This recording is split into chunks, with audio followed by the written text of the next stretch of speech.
জয় মা সরস্বতী। আপনাদের সবাইকে বসন্ত পঞ্চমী তথা সরস্বতী পূজার আন্তরিক শুভেচ্ছা ও অভিনন্দন। আপনাদের স্বাগত জানাই কৃষ্ণকথা চ্যানেলে এক দিব্য জ্ঞানমূলক আলোচনার সঙ্গে। ভক্তবৃন্দ, আজকের এই ভিডিওতে আমরা আপনাদের জানাতে যাচ্ছি 2026 সালে বসন্ত পঞ্চমী অর্থাৎ সরস্বতী পূজা কবে পালন করা হবে। ভক্তদের মধ্যে এই বিষয়টি নিয়ে বেশ বিভ্রান্তি রয়েছে। কেউ বলছেন 23 জানুয়ারি, আবার কেউ বলছেন 24 জানুয়ারি। আজ আমরা এই সমস্ত বিভ্রান্তি দূর করব, পাশাপাশি জানব বসন্ত পঞ্চমীর পূজা কিভাবে করবেন, উপবাস কখন থেকে কখন পর্যন্ত রাখবেন, পারণ কবে করবেন, এই দিনে মা সরস্বতীর আরাধনা কিভাবে করবেন। সবচেয়ে গুরুত্বপূর্ণ বিষয় হল, শুধু কি শিশু বা ছাত্রছাত্রীরাই সরস্বতী পূজা করবে, নাকি পরিবারের সকল সদস্যদেরই পূজা করা উচিত। এই একটিমাত্র ভিডিওতেই আপনি সম্পূর্ণ তথ্য পেয়ে যাবেন। সেই সঙ্গে জানব এই দিনে কোন কোন জিনিস দান করা উচিত, কোন দান করলে বিশেষ ফল লাভ হয়, এবং এই দিনে ঘরের জন্য কোন কোন জিনিস কিনলে মা সরস্বতী ও মা লক্ষ্মীর আশীর্বাদ গৃহে প্রবেশ করে। তাই ভক্তবৃন্দ, অনুরোধ, ভিডিওটি শুরু থেকে শেষ পর্যন্ত অবশ্যই দেখবেন, কারণ আজকের ভিডিওটি অত্যন্ত জ্ঞান সমৃদ্ধ হতে চলেছে। বসন্ত পঞ্চমী বছরে মাত্র একবারই আসে, আর নিজের জীবনকে সুন্দরভাবে গড়ে তুলতে হলে একটু সময় তো দিতেই হয়। ভক্তবৃন্দ, মাঘ মাসের শুক্লপক্ষের পঞ্চমী তিথিতেই আমরা বসন্ত পঞ্চমী বা সরস্বতী পূজা পালন করি। এই পবিত্র তিথিতেই জ্ঞান, কলা, সঙ্গীত, বাণী ও বিবেকের অধিষ্ঠাত্রী দেবী মা সরস্বতীর আবির্ভাব হয়েছিল। শাস্ত্র অনুযায়ী যখন ব্রহ্মাজি সৃষ্টির রচনা করেছিলেন, তখন চারদিকে নীরবতা ও শান্তি বিরাজ করছিল। সেই নীরবতা ভঙ্গ করার জন্য ব্রহ্মাজি জল ছিটিয়ে দেন, এবং সেই জল থেকেই বীণা ধারণকারী শুভ্র বস্ত্র পরিহিতা হংসবাহিনী মা সরস্বতীর আবির্ভাব ঘটে। তার বীণার মধুর ঝঙ্কারে সৃষ্টিজগতে বাণী, সঙ্গীত, জ্ঞান ও বুদ্ধির সঞ্চার হয়। সেই দিন থেকেই এই তিথি মা সরস্বতীর জন্মোৎসব এবং বসন্ত ঋতুর আগমনের প্রতীক হিসেবে পালিত হয়ে আসছে। বসন্ত পঞ্চমী কেবল একটি উৎসব নয়, বরং এটি আমাদের জীবনে বিদ্যা, বিবেক, সংস্কার ও চেতনার জাগরণের দিন। এই পবিত্র দিনে স্বয়ং মা সরস্বতী তার ভক্তদের জীবনে প্রবেশ করেন, বিশেষত সেই সমস্ত গৃহে যেখানে পিতামাতা সন্তানের ভবিষ্যৎ নিয়ে সত্যিকারে চিন্তিত থাকেন। আজকের সময়ে আমরা ধন সম্পদ ও সামাজিক মর্যাদা নিয়ে অনেক বেশি চিন্তা করি, কিন্তু বিদ্যার মূলকে সেচ দিতে ভুলে যাই। অথচ শাস্ত্রে বলা হয়েছে, যদি কেউ মা লক্ষ্মীর আশীর্বাদ পেতে চায়, তবে তার ওপর মা সরস্বতীর কৃপা থাকা অত্যন্ত প্রয়োজন। কারণ মা সরস্বতী কেবল বিদ্যার নয়, জ্ঞান ও বুদ্ধিরও দেবী। জ্ঞান ও বুদ্ধি ছাড়া যদি কেউ ধনও পায়, তবে মা সরস্বতীর কৃপা না থাকলে সেই ধন বেশি দিন স্থায়ী হয় না। শাস্ত্রে বলা হয়েছে, বিদ্যা ধনহীন, ধন বিদ্যাহীন। অবিদ্যাবান ব্যক্তি যদি ধন লাভ করে, তবে তা দ্রুত নষ্ট হয়ে যায়। অর্থাৎ সরস্বতীর কৃপা ছাড়া লক্ষ্মী স্থির থাকেন না। এই কারণেই ভক্তবৃন্দ, আপনি নারী হন বা পুরুষ, আপনার বয়স যাই হোক, আপনার পেশা যাই হোক, এই বসন্ত পঞ্চমীতে অবশ্যই মা সরস্বতীর পূজা করুন। এবার চলুন ভিডিও শুরু করার আগে জেনে নিই 2026 সালের বসন্ত পঞ্চমীর সঠিক তারিখ, সময় ও শুভ মুহূর্ত। ভক্তবৃন্দ, 2026 সালে পঞ্চমী তিথি শুরু হবে 23 জানুয়ারি রাত প্রায় 2:28 এবং শেষ হবে 24 জানুয়ারি রাত প্রায় 2:46। উদয় তিথি অনুসারে 23 জানুয়ারি 2026 শুক্রবারেই সরস্বতী পূজা পালিত হবে। 23 জানুয়ারি সকাল থেকেই সরস্বতী পূজার জন্য শুভ যোগ তৈরি হচ্ছে। সূর্যোদয়ের পরের সময় বিশেষভাবে ফলদায়ক। সকাল প্রায় 7টা-8টার পর থেকে দুপুর পর্যন্ত পূজা, বন্দনা, অক্ষরারম্ভ ও বিদ্যারম্ভ করা অত্যন্ত শুভ। এই দিনটি অবুঝ মুহূর্ত, অর্থাৎ কোনো শুভ কাজের জন্য আলাদা করে পঞ্জিকা দেখার প্রয়োজন হয় না, কারণ এই দিন নিজেই শুভ। ভক্তবৃন্দ, ভিডিওর পরবর্তী অংশে আমি আপনাদের এমন কিছু শক্তিশালী ও শাস্ত্রসম্মত উপায় জানাব, যা আপনি যদি এই বসন্ত পঞ্চমীতে পূর্ণ শ্রদ্ধা ও নিষ্ঠার সঙ্গে পালন করেন, তাহলে বিশ্বাস করুন, মা সরস্বতীর অপরিসীম কৃপায় আপনার ভাগ্য ও ভবিষ্যৎ জীবন সম্পূর্ণভাবে বদলে যেতে পারে। তাই ভিডিওটি শেষ পর্যন্ত অবশ্যই দেখবেন। সবশেষে একটি গুরুত্বপূর্ণ কথা, বসন্ত পঞ্চমী কেবল শিশুদের উৎসব নয়, বরং সব বয়সের মানুষের উৎসব, কারণ বিদ্যা ও বুদ্ধির সাধনা সারা জীবন চলতে থাকে। এই দিনে শিশু ও প্রাপ্তবয়স্ক সবাইকেই মা সরস্বতীর পূজা করা উচিত। তবে শিশুদের অংশগ্রহণকে বিশেষ গুরুত্ব দিতে হবে। অনেক সময় দেখা যায় বড়রা নিজেরা পূজা করে নেন আর শিশুদের শুধু প্রসাদেই সীমাবদ্ধ রাখেন। অথচ এই দিনে শিশুদের পূজা পদ্ধতির সঙ্গে যুক্ত করা অত্যন্ত জরুরি। যখন শিশুরা নিজেরাই মা সরস্বতীর আরাধনা করে, মন্ত্র উচ্চারণ করে, ফুল বা বই অর্পণ করে, তখন তাদের মন স্বাভাবিকভাবেই পবিত্র হয়ে ওঠে। তাদের একাগ্রতা বৃদ্ধি পায় এবং বিদ্যার প্রতি গভীর শ্রদ্ধা জাগ্রত হয়। অন্যদিকে বড়রা যখন শ্রদ্ধা ও সংযমের সঙ্গে পূজা করেন, তখন ঘরের পরিবেশ সাত্ত্বিক হয়ে ওঠে এবং তার গভীর প্রভাব শিশুদের ওপর পড়ে। বসন্ত পঞ্চমীর দিনে শিশুদের শান্ত মনে বন্দনা করানো, তাদের নিজ হাতে মায়ের চরণে অর্পণ করানো, তাদের কাছ থেকে শুভ সংকল্প গ্রহণ করানো এবং স্নেহপূর্ণ পরিবেশ প্রদান করা অত্যন্ত ফলদায়ক বলে মনে করা হয়। এইভাবে যখন বড়রা নিজেদের আচরণের মাধ্যমে পথ প্রদর্শন করেন এবং শিশুরা তাদের সরল ভক্তির মাধ্যমে পূজায় অংশ নেয়, তখন বসন্ত পঞ্চমীর প্রকৃত মাহাত্ম্য পূর্ণরূপে প্রকাশ পায় এবং মা সরস্বতীর কৃপা সমগ্র পরিবারের ওপর বিরাজমান থাকে। শাস্ত্রে বলা হয়েছে, বছরে একদিন বিদ্যাকে বিশ্রাম দেওয়া উচিত। যেমন মানুষ নিরন্তর পরিশ্রমের পর বিশ্রাম নেয়, তেমনি বিদ্যার দেবীকেও একদিন বিশ্রাম দেওয়া হয়। এই কারণেই বসন্ত পঞ্চমীর দিনে শিশুদের পড়াশোনায় বাধ্য করা হয় না। সেই দিনে বই, খাতা, কলম ও অন্যান্য শিক্ষা সামগ্রী মা সরস্বতীর চরণে রেখে পূজা করা হয়। এতে বিদ্যার অপমান হয় না, বরং বিদ্যার সম্মান হয়। যে বাবা মায়েরা এই রহস্যটি বুঝতে পারেন, তাদের সন্তানের বুদ্ধিতে আশ্চর্যজনক তেজ লক্ষ্য করা যায়। ভক্তবৃন্দ, এই দিনে হলুদ বস্ত্র পরিধানেরও গভীর তাৎপর্য রয়েছে। হলুদ রং বসন্ত ঋতুর প্রতীক। এটি আনন্দ, শক্তি ও জ্ঞানের সূচক। আমরা যখন হলুদ বস্ত্র পরিধান করি, তখন আমাদের ভেতরে ইতিবাচক শক্তির সঞ্চার হয়। তাই বসন্ত পঞ্চমীর দিনে ভুলেও কালো, নীল বা অত্যন্ত গাঢ় রঙের বস্ত্র ব্যবহার করা উচিত নয়। যদি হলুদ বস্ত্র না থাকে, তবে হালকা গেরুয়া বা হালকা পীত বর্ণও গ্রহণযোগ্য। এই দিনে ঘরে বসা অবস্থায় মা সরস্বতীর মূর্তি বা ছবি থাকা অত্যন্ত শুভ বলে মনে করা হয়। দাঁড়ানো মূর্তি সাধারণত ঘরে স্থাপন করা হয় না, কারণ দেবীর বসা রূপ স্থায়িত্ব ও শান্তির প্রতীক। মা সরস্বতী হংসের ওপর বিরাজমান থাকেন, যা বিবেকের প্রতীক। এর অর্থ হল, জীবনে আমাদের সার ও অসারের পার্থক্য বুঝতে শেখা উচিত। এই শিক্ষাই মা সরস্বতী তার ভক্তদের প্রদান করেন।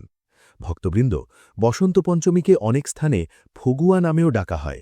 এই দিনে পুয়া, আবির ও ধানের বিশেষ গুরুত্ব রয়েছে। এটি কেবল একটি প্রথা নয়, এর পেছনে গভীর ভাব রয়েছে। পুয়া মধুরতার প্রতীক, আবির আনন্দের প্রতীক এবং ধান সমৃদ্ধির প্রতীক। আমরা যখন এই সব কিছু মায়ের চরণে অর্পণ করি, তখন আমরা তার কাছে প্রার্থনা করি যেন আমাদের জীবনে মধুরতা, আনন্দ ও সমৃদ্ধি সদা বিরাজ করে। আরও একটি অত্যন্ত গুরুত্বপূর্ণ বিষয় হল, যদি আপনার ঘরে ছোট শিশু থাকে, তবে এই দিনে তাদের অন্নপ্রাশন, বিদ্যারম্ভ বা জিহবায় ওম লেখার প্রথাও পালন করা যেতে পারে। এই সব কাজ অবুঝ মুহূর্তের অন্তর্গত, অর্থাৎ এর জন্য কোনো বিশেষ সময় দেখার প্রয়োজন হয় না। মা সরস্বতীর কৃপায় শিশুর জীবন সঠিক পথে অগ্রসর হয়। ভক্তবৃন্দ, যদি কোনো শিশুর পরীক্ষা চলতে থাকে এবং পড়াশোনা অত্যাবশ্যক হয়, তবে মায়ের কাছে ক্ষমা প্রার্থনা করে বই হাতে নেওয়া যেতে পারে। তবে সাধারণ অবস্থায় এই দিনে পড়াশোনা থেকে বিরতি নেওয়াই শ্রেয় বলে মনে করা হয়। এই নিয়ম ভয়ের কারণে নয়, শ্রদ্ধার সঙ্গে পালন করা হয়। যেখানে শ্রদ্ধা থাকে, সেখানে ফল অবশ্যই লাভ হয়। চলুন ভক্তবৃন্দ, এবার আমরা জেনে নিই বসন্ত পঞ্চমীর শাস্ত্রসম্মত পূজাবিধি। মনে রাখবেন, পূজার ফল উপকরণের ওপর নয়, ভাবের ওপর নির্ভর করে।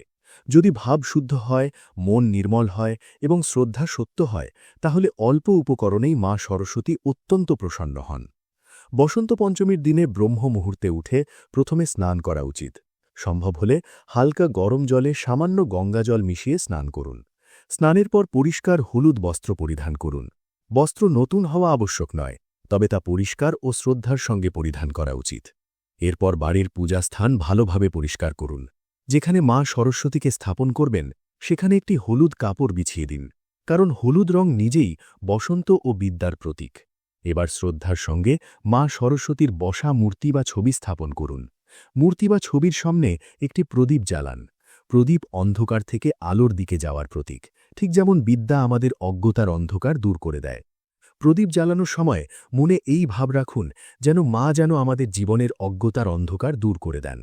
এরপর সর্বপ্রথম শ্রী গণেশের স্মরণ করুন, কারণ গণেশ পূজা ছাড়া কোনো পূজাই সম্পূর্ণ হয় না। মনে মনে ওং গং গণপতয়ে নম জপ করুন এবং প্রার্থনা করুন যেন এই পূজা নির্বিঘ্নে সম্পন্ন হয়। তারপর মা সরস্বতীর ধ্যান করুন। চোখ বন্ধ করে কল্পনা করুন শুদ্ধ বস্ত্র পরিহিতা, বীণাধারিণী, হংসবাহিনী মা সরস্বতী আপনার সামনে বসে আছেন এবং করুণা ভরে আপনার দিকে তাকিয়ে আছেন। এই সময় ঘরের মধ্যে কোনো প্রকারের শোরগোল হওয়া উচিত নয়। বিশেষ করে শিশুদের শান্ত মনে পূজায় অংশগ্রহণ করানো অত্যন্ত জরুরি। এবার ভোগের প্রসঙ্গ আসে। ভক্তবৃন্দ, বসন্ত পঞ্চমীর দিনে পুয়ার বিশেষ গুরুত্ব শাস্ত্রে উল্লেখ করা হয়েছে। পুয়া ময়দার হোক, সুজির হোক বা আটার, যাই হোক না কেন, তা যেন শ্রদ্ধা ও ভক্তির সঙ্গে প্রস্তুত করা হয়। এর সঙ্গে মায়ের চরণে অবশ্যই আবির, ধান, নারকেল এবং বিশেষভাবে কুল বা বড়ই অর্পণ করতে হবে। শাস্ত্রে বলা হয়েছে মা সরস্বতীর কাছে কুল অত্যন্ত প্রিয়। যেমন গণেশজির কাছে মোদক প্রিয়, তেমনি মা সরস্বতীর কাছে কুল প্রিয়।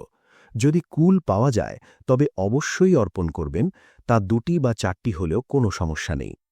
এরপর শিশুদের বই, খাতা, কলম, পেন্সিল এবং যদি কোনো বাদ্যযন্ত্র থাকে সেটিও মায়ের চরণে নিবেদন করুন।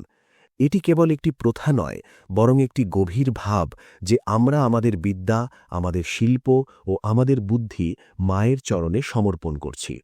এই কাজগুলো শিশুদের হাত দিয়েই করানো শ্রেয়, কারণ এই উৎসব মূলত তাদেরই। এবার মা সরস্বতীর মন্ত্র জপ করুন। ওম ঐং সরস্বত্যৈ নমঃ। এই মন্ত্র যতটা সম্ভব জপ করুন। এটি একটি বীজ মন্ত্র যা বুদ্ধিকে জাগ্রত করে। জপের সময় চোখ বন্ধ রাখুন, মন স্থির রাখুন, কোনো তাড়াহুড়ো করবেন না। এই সময়টি মায়ের সঙ্গে অন্তরঙ্গ সংলাপের সময়। এরপর সরস্বতী বন্দনা বা যে কোনো স্তোত্র শ্রদ্ধার সঙ্গে পাঠ করুন। কণ্ঠস্বর মধুর হোক বা না হোক তাতে কোনো সমস্যা নেই, ভাবটাই আসল। মা সরস্বতী ভাবের দেবী। আপনি যখন হাত জোড় করে আপনার সন্তানদের উজ্জ্বল ভবিষ্যতের জন্য প্রার্থনা করেন, সেই প্রার্থনা কখনো নিষ্ফল হয় না। পূজা শেষে মায়ের আরতি করুন। আরতির সময় পরিবারের সকল সদস্য একত্রিত হন। শিশুদের সামনে রাখুন। আরতির পর প্রসাদ বিতরণ করুন। মনে রাখবেন, প্রসাদ সবার আগে শিশুদেরই দিন, কারণ এটাই এই উৎসবের প্রকৃত উদ্দেশ্য।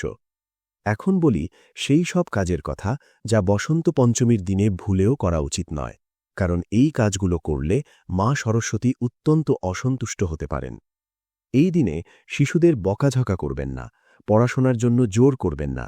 এটি বিদ্যাকে বিশ্রাম দেওয়ার দিন। পূজার পর বইপত্র সম্মানের সঙ্গে এক জায়গায় রাখুন, মাটিতে ছুঁড়ে ফেলবেন না।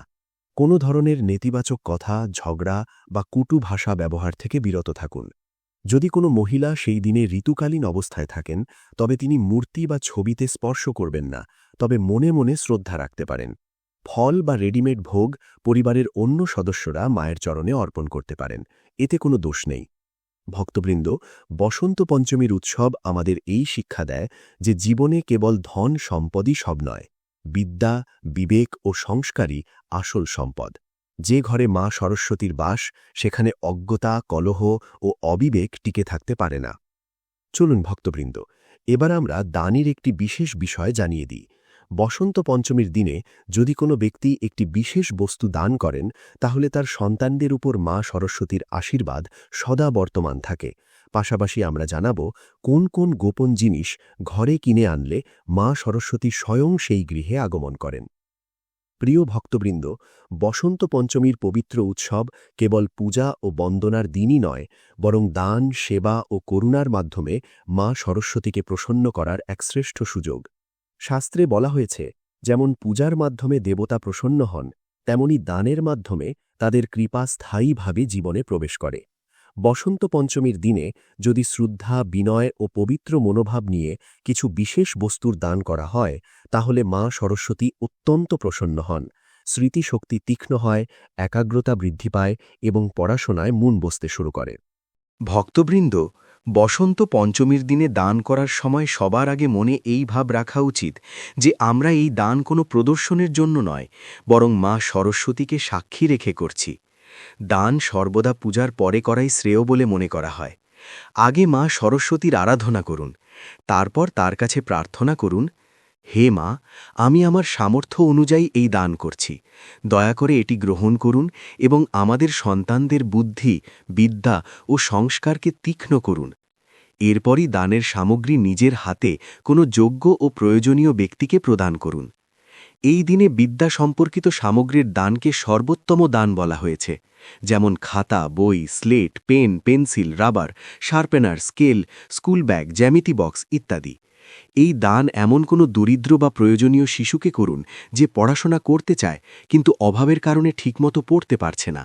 সম্ভব হলে কোনো সরকারি স্কুল, গ্রামীণ এলাকার বিদ্যালয়, অনাথ আশ্রম বা বস্তির শিশুদের কাছে নিজে গিয়ে এই সামগ্রী দিন।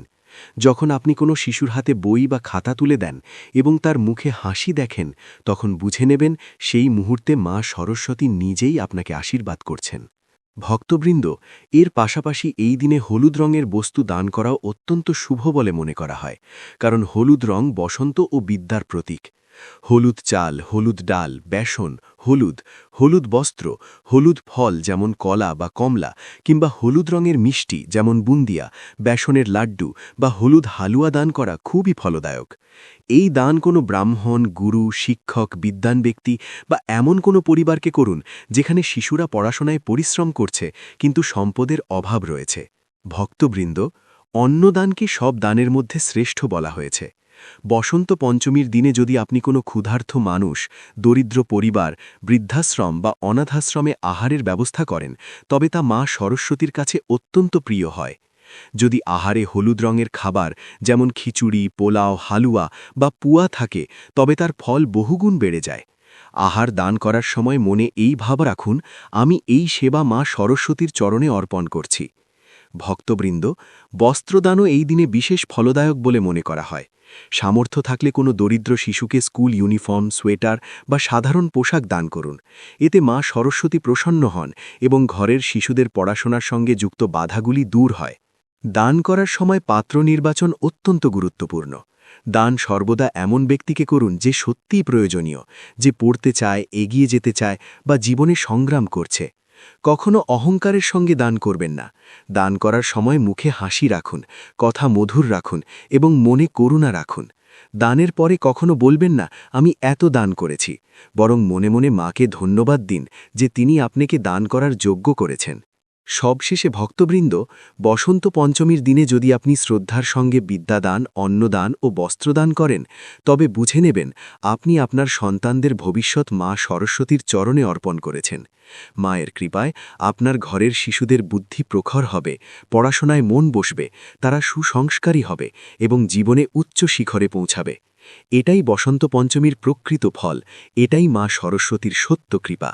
ভক্তবৃন্দ, যদি আপনি আপনার ঘরের শিশুদের বুদ্ধির বিকাশ, পড়াশোনায় একাগ্রতা, স্মরণশক্তি ও উজ্জ্বল ভবিষ্যৎ চান, তাহলে কিছু শুভ ও সাত্ত্বিক বস্তু শ্রদ্ধার সঙ্গে ঘরে অবশ্যই আনুন। যেমন মা সরস্বতীর বসা অবস্থার সুন্দর মূর্তি বা ছবি, যা পূজাস্থান বা শিশুদের পড়ার ঘরে স্থাপন করা যায়। হলুদ রঙের আসন, যেখানে বসে শিশুরা পড়াশোনা করবে। শঙ্খ ও ছোট ঘণ্টা, যার ধ্বনিতে পরিবেশ শুদ্ধ হয় এবং মন একাগ্র হয়। নতুন খাতা, বই, ভালো পেন, পেন্সিল ও জ্যামিতি বক্স, যা বসন্ত পঞ্চমী বা কোনো শুভ দিনে মায়ের চরণে অর্পণ করে শিশুদের দেওয়া যায়। একটি পরিষ্কার পরিচ্ছন্ন বুকশেলফ, যেখানে বই গোছানো থাকবে।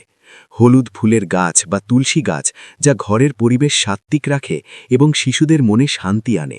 শিশুদের ঘরে অনুপ্রেরণামূলক বাক্য, যেমন বিদ্যাই সর্বশ্রেষ্ঠ ধন বা জ্ঞানী জীবনের আলো টাঙিয়ে রাখা। এই সমস্ত বস্তু ঘরে এনে মা সরস্বতীর চরণে অর্পণ করে এই সংকল্প নিন, হে মা, আমাদের সন্তানদের বুদ্ধি তীক্ষ্ণ করুন, সঠিক পথ দেখান এবং জীবনে সফল করুন। নিশ্চয়ই মা সরস্বতী প্রসন্ন হয়ে তার আশীর্বাদে ঘরের শিশুদের জীবন বিদ্যা, বিবেক ও সংস্কারে পরিপূর্ণ করে দেন। রাধে রাধে, জয় শ্রীমান নারায়ণ। শেষে ভক্তবৃন্দ মা সরস্বতীর চরণে এই বিনীত প্রার্থনাই করুন। হে বীণাবাদিনী মা, যেভাবে আপনি সৃষ্টি জগৎকে বাণী, জ্ঞান ও বুদ্ধির বরদান দিয়েছেন, সেভাবেই আমাদের ঘরের শিশুদের জীবনকেও আপনার আলোক দ্বারা আলোকিত করুন। তাদের বুদ্ধি প্রখর করুন, স্মরণশক্তি তীব্র করুন, একাগ্রতা বৃদ্ধি করুন এবং তাদের সর্বদা সত্য, সংস্কার ও সফলতার পথে এগিয়ে নিয়ে যান। আমাদের ঘরে বিদ্যার প্রদীপ যেন কখনো নিভে না যায়। অজ্ঞানতার অন্ধকার দূর হোক এবং প্রতিটি শিশুর জীবনে জ্ঞান, বিবেক ও সদ্বুদ্ধির বাস থাকুক।